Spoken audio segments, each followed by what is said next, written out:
It was a humid afternoon in the bustling village of Anloga, Ghana, after a heavy rain. The dirt paths were slick with mud, and puddles dotted the roadside. An old woman, Mama Akojua, sat quietly on a low stool near a market stall, her faded wrapper and worn sandals blending with the earthy tones around her. She looked weary but serene, her hands resting gently in her lap as she watched passers-by. She had just finished helping a local trader arrange her wares and was taking a moment to rest. Suddenly, a sleek white SUV roared down the narrow path, its tires slicing through a large puddle. A wave of muddy water surged forward, drenching Mama Akojua from head to toe. She gasped, wiping her face with a trembling hand, her wrapper now clinging to her, heavy with brown water. Villagers nearby paused, their chatter fading. "Yeah. See what you've done," a young man shouted toward the car. The SUV slowed, then stopped a few steps ahead. A tinted window rolled down, revealing a sharp female voice. "Old woman, why sit so close to the road? This isn't your backyard." The window snapped shut, and the car sped off. The crowd murmured in disbelief. "What kind of person is that?" a woman muttered. "No respect at all," another added. "Mama Akojua is kind to everyone, why treat her so?" But Mama Akojua raised a hand, her voice soft but firm. "Let it go. God sees all." Meanwhile, the woman in the SUV, Delali, arrived at a trendy boutique in the nearby town of Kita. She stepped out, her heels clicking, and snapped a selfie, posting it online with the caption, "Queens don't step in mud. Rise above. #BossVibes." Comments flooded in, "Slay, Queen," and she smacked, basking in the praise. To her, the poor were invisible, obstacles in her path to success. She had built her world on pride, dismissing anyone she deemed beneath her. That evening, Mama Akojua returned to a grand, gated house on the outskirts of Anloga. Though she dressed humbly and spent her days among the village's poorest, her son, Kofi, was a successful entrepreneur.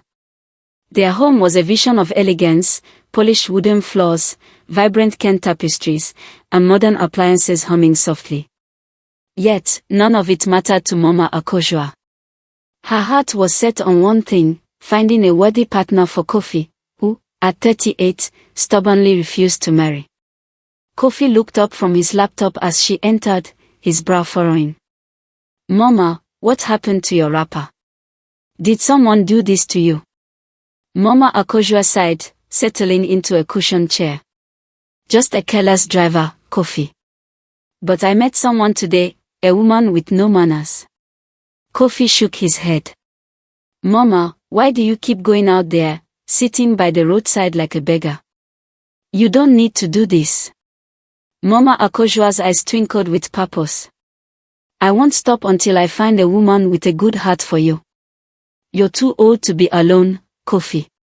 You need a wife who will build with you, not just take." Kofi groaned. "Mama, I've told you, I'm seeing someone." Her face lit up. "You are? Who is she?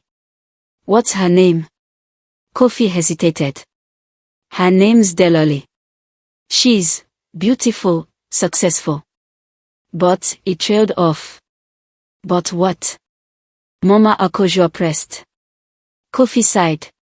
"She's proud, Mama. She looks down on people, spends money recklessly. Sometimes she's kind, but other times, she's harsh." Mama Akojua's expression hardened. "Does she respect you?" Kofi shrugged. "Sometimes." "And herself?" He didn't answer. Mama Akojua leaned forward. "Kofi, I've lived long enough to know a woman's heart by her actions. You need peace in your home, not pride. Bring her here. Let me meet her. I want to see her true self, not the mask she wears." Kofi nodded reluctantly. "All right, Mama. This weekend." Mama Akojua smiled faintly. "Good. Let her come as she is." The next day, Mama Akojua sat outside a busy market in Kita, her stool placed near a fruit vendor. A small basket rested by her feet, a few coins glinting inside. She didn't beg, she simply observed, her eyes sharp beneath her calm demeanor. Then, the familiar roar of an SUV broke the market's hum. Delali stepped out, her designer dress catching every eye. Spotting Mama Akojua, she sneered. You again. Old woman, why do you sit here like a stray dog? No shame at all. Mama Akojua remained silent, her gaze steady. Delali stepped closer, her voice dripping with scorn. Look at you, dirty and useless. People like you drag Ghana backward. She spat on the ground and turned to leave. Before she could, a young woman with a woven basket of yams stepped forward. Stop it, she said firmly. Delali spun around. Who are you? The young woman, Adzo, stood her ground. Someone who knows respect. What has this woman done to you? Delali laughed. She exists, that's what. Poor people like her don't belong here. Adzo's eyes flashed. She's old enough to be your mother. Have you no shame? Delali's face twisted. Do you know who I am? My boyfriend could buy this entire market. Adzo didn't flinch. Money doesn't buy character.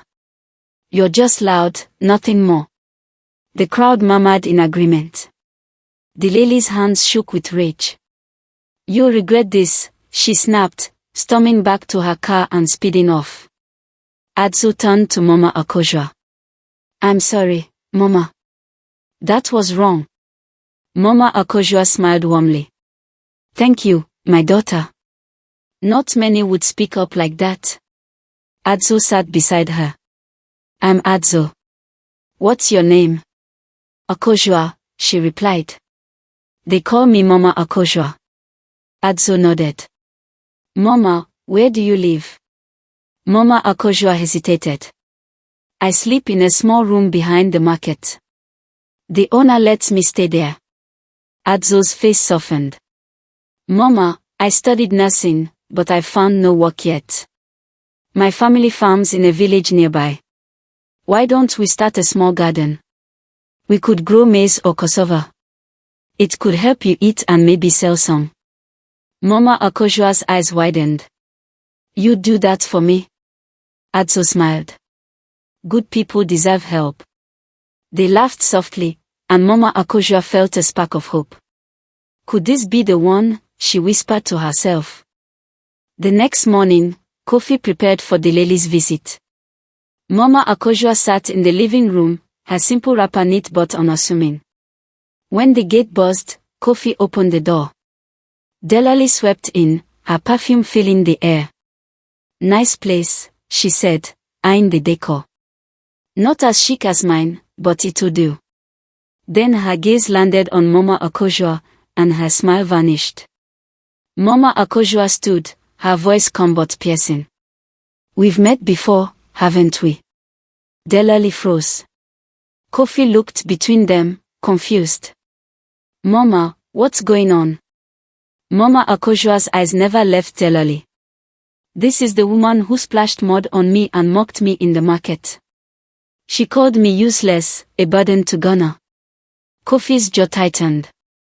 Delali, is this true? Delali stammered, I didn't know she was your mother. Kofi's voice was cold. You didn't need to know. She's a person. Delali's eyes darted. I thought she was just a beggar. Mama Akojua stepped forward.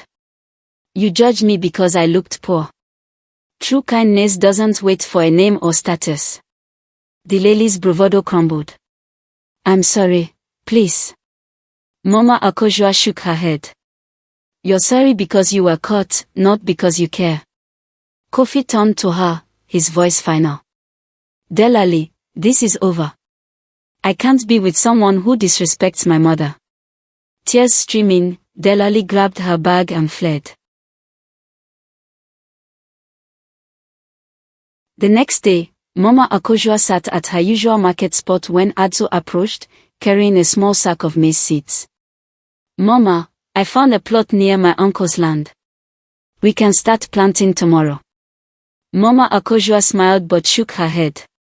Not tomorrow, Adzo. Come to my house instead.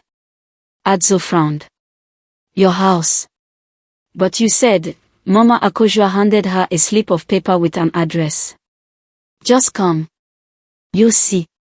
That evening, Kofi returned home, his face thoughtful. Mama, I met someone today. A woman named Adzo. She was planting maize near the market, so kind and grounded. Mama Akojua's heart leapt, but she kept her voice steady. Adzo, you say? I'd like to meet her. Kofi grinned. You will, Mama. Tomorrow. The next morning, Adzo arrived at the address, her eyes wide at the sight of the grand house. The gate opened, and she stepped inside, clutching her bag. Kofi greeted her at the door, and her breath caught. Kofi. You live here. Before he could answer, Mama Akojua appeared, smiling. Welcome, my daughter. Adzo's mouth fell open. Mama Akojua. This is your house. Mama Akojua nodded. I hid the truth to see people's hearts. You showed me yours when you thought I had nothing. Adzo turned to Kofi.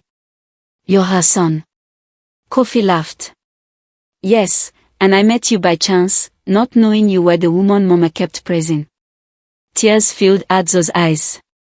I didn't do anything special. Mama Akojua took her hand.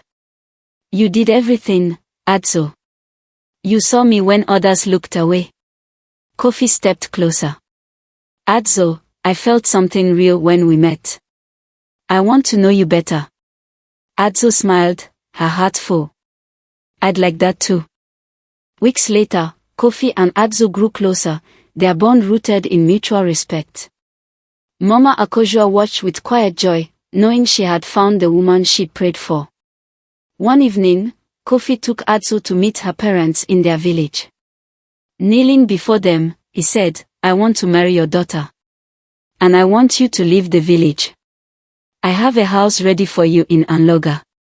Adzo's mother wept, her father blessing them with trembling hands.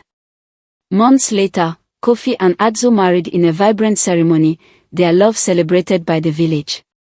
As they danced under the stars, Mama Akojua whispered, This is the peace I sought for you, my son.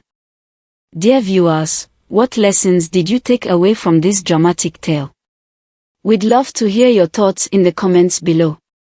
If you enjoyed the story, please give us a thumbs up, share it with your friends, and hit that subscribe button.